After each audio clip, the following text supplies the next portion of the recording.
What's up, everybody? Welcome to Indie Comics Review. This week I'll be reviewing 3 books from recent weeks, and at the end of the video I'll be giving away a copy of Blowtorch #1 to the lucky commenter who left a comment on last week's review video. And at the end I'll also be revealing what the giveaway for next week will be. So let's get started right away. First book up is Red Room #1 from Fantagraphics Comics by Ed Piskor. This is a much anticipated, I should say a highly anticipated book that I've been looking forward to. And it's just a pleasure to review it. So the beginning of the book, issue #1 introduces us to Davis Fairfield. Now Davis is a clerk at a county courthouse. And this job, he catches hell from everybody, from the cops that work there to the defendants who walk in and were having their court date. He's just like not respected by anybody, pretty much.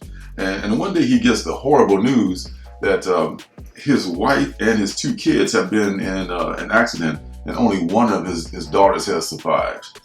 Let me see the horrible aftermath of him dealing with the fallout of such a tragedy. At the same time, we meet Madame Pentagram. Madame Pentagram operates a red room. What is a red room, you may ask? A red room is a place on the dark web where people pay lots of money in Bitcoin to watch other people be tortured and slowly killed in a live stream. We get to see how she acquires her victims and what happens to any poor soul that accidentally happens to walk onto her property. And now the Madam has a star. They call the people that do the torturing the star. One of those stars is losing its popularity, like, you know. They kind of liken it to a porn star who ages out. You know, people are bored with his delivery or whatever. So she's looking to replace that star with a new one. And Madame Pentagram is clearly a woman of means, and she lives in what looks like a secluded mansion. And you might say, what does the Madam and Davis have in common? Well, it turns out that Davis has a dark secret, and the Madam is about to make an offer that he can't refuse. Piskor's art is just so rich and detailed with all the textures and cross-hatching. I'm really torn while I'm reading it. You know, I just want to you know, it's a horrific subject, but I really, you know, I can't take my eyes off the art.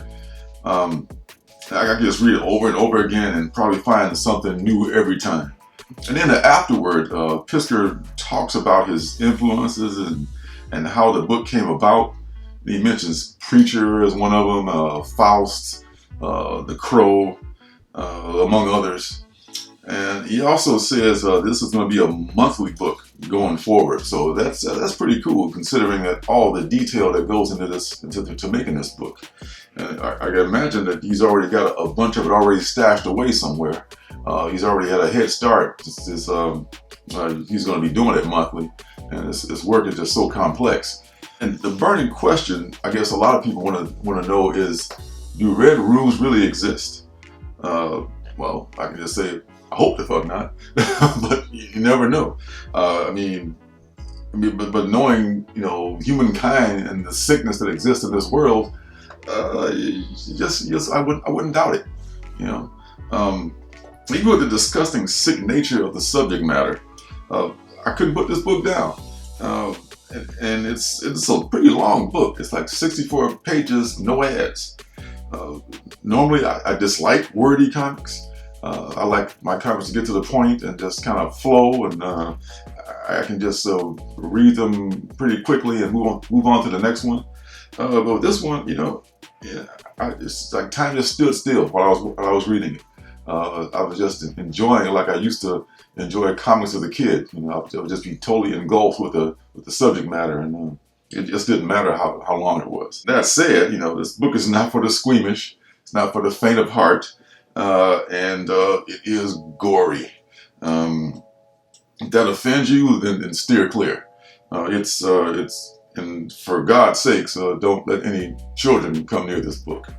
The you appreciate cartooning and as a serious art form, and this is a series you just can't miss. Red Room is to Ed Piskor what Sgt. Pepper was to the Beatles. I know for a lot of younger folks that you won't get that or don't know what the fuck I'm talking about, but yeah, I think this is a big thing for him because maybe just because I haven't seen any new Piskor work in a long time, and we're, all the Piskor fans are just kind of like, you know, anxious and chomping at the bit to get this.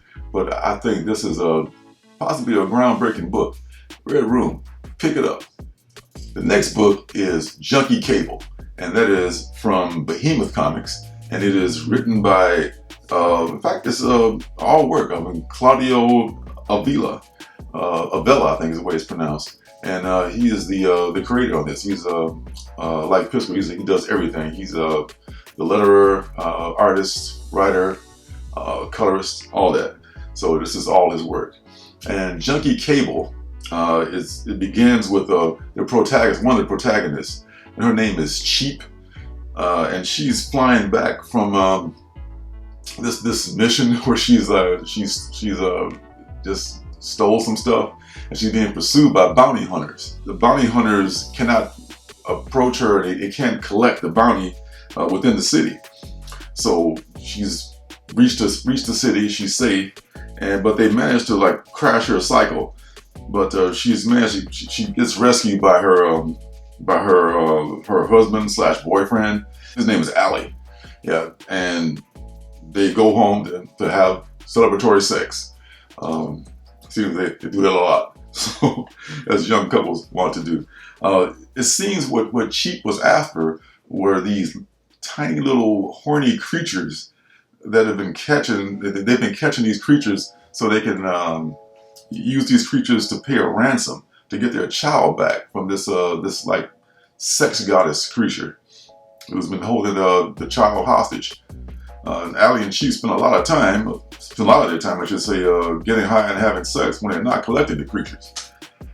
So when they set out to deliver the ransom to the sex goddess, who is more like a horny human insectoid kind of a hybrid creature, they run into a renegade cyborg bounty hunter who's just totally ignoring the no bounty hunting in the city rule. They get past that guy, but when they arrive at the horny queen's lair, she decides to change the rules. So Junkie Cable is a fun book. It's funny, it's kind of silly at times, but I don't mean it in a bad way. Even breaks the fourth wall at least one occasion. The artwork is nice and the story is good. It's good enough actually, where I would be tempted to buy it again. My only problem that I have with it is the lettering, the word balloons, and since Avila did everything himself, maybe he didn't focus as much on the font choices and the balloon placements, and at times it's a little distracting. Sometimes the font is a little small, a little hard to read. The words are too big, and they don't fit in the balloon properly. Just stuff like that. But overall, I did like it, and you're not offended by sex bombs and F-bombs, I should say, and sexual content. There's a good chance you might like it too. So give Junkie Cable a try. It's from Behemoth, and they make a lot of good stuff these days. The next book is Iniac, #1. It's by Matt Kent, and the art is from Doug Braithwaite. It is on Bad Idea Comics. I finally got to read Iniac #1 after all this time, thanks to my guy, one of my adopted sons, Esbon, and it's a pretty good book. It begins. We were following the missions of these two former special ops agents. Their names are Olivia Fletcher and Allison Falk, and they've been called to this meeting in the middle of the desert with the Secretary of Defense in the middle of the desert in the nude, just to make sure that there is no e-devices anywhere nearby. They're actually fresh from a successful mission in Moscow, but there's no time to rest because the Secretary has this pressing assignment he has for him. And he tells him that there's an existential threat to humankind, and it's called Iniac, which is the first computer, electronic, numerical, integrator, and computer is what Iniac stands for. Originally started out as a number cruncher, but it was so good at determining probabilities that it became, in essence, a weapon. So much so that its funding was increased incredibly, and every bit of knowledge known to man was fed into its database by a crew of dozens of people non-stop for months. So they're trying to teach Iniac everything that mankind knows. It's going to become like an all-knowing computer. Eventually, it comes up with a strategy for bombing Hiroshima, or Hiroshima, if you will. But what most people don't know is that what this book supposes is that the Nagasaki bombing was not planned by the generals or the higher-ups. It was all Iniac. Not only that, but there were 3 other bombs deployed by Iniac that were only able to be stopped thanks to a small group of special ops that took them out. If not for that, they were going to bomb like 3 sites in Russia, including Moscow. Even though the computer's creator was arrested and the site was nuked, they still didn't destroy Iniac. It's like, because it's popped up all over the place, and it's been wreaking mayhem, for the last few decades. And what they discovered recently is that in its latest appearance, it showed this countdown, and they believe this countdown is a way of taunting humans into saying that, okay, you got less than 3 days to figure out how to stop me before it destroys the world. This is a great premise, and actually, Iniac is a real computer. You can look it up, and this is a real thing. It actually is kept in a museum somewhere now because it was the first computer.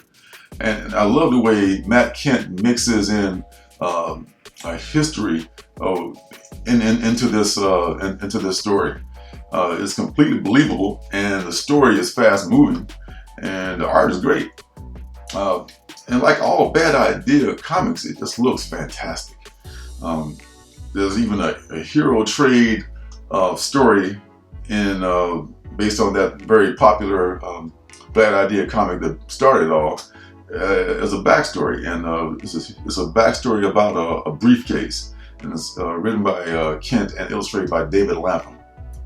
And there's a character profile on like Billy Kicks. I don't know who the hell that is, but maybe it'd be an upcoming book or something on the back page. It's just so many. It's just an enjoyable book, man. It's just like from front to back, no ads, quality paper, good story, good art, and it's just like Red Room. It's just one of those books that. Yeah, this is what I'm looking for in comics, more of this, please. Okay, so I'm glad I finally got to read this book. I haven't read 2 or 3 yet, though I have them. I'll be ready for 4 whenever that drops. But, man, all I can say is that Iniac is great. You can find a way to get this book in the not first printings, as they call them, the second printings, which they say in theory should go on indefinitely. So at some point, everybody should be able to get a copy of these books. Maybe they do a trade at some point. I don't know if they're going to do trades. Who knows how Bad Ideas laying their business model out. This is all still pretty new. But whatever they're doing, man, they rule. Bad Idea kicks so much ass. And right now, I'm picking up every Bad Idea book I can get my hands on. And I think everybody who loves comics should do the same. Well, that's it for the reviews this week. Now, we get on to the giveaway for the Blowtorch #1, which is this book, the book of the week. And this week only got only a handful of eligible contestants. Some of you guys have already won, and it's down to like I think 7 in this drawing. So good luck, guys. I hope I pick someone who.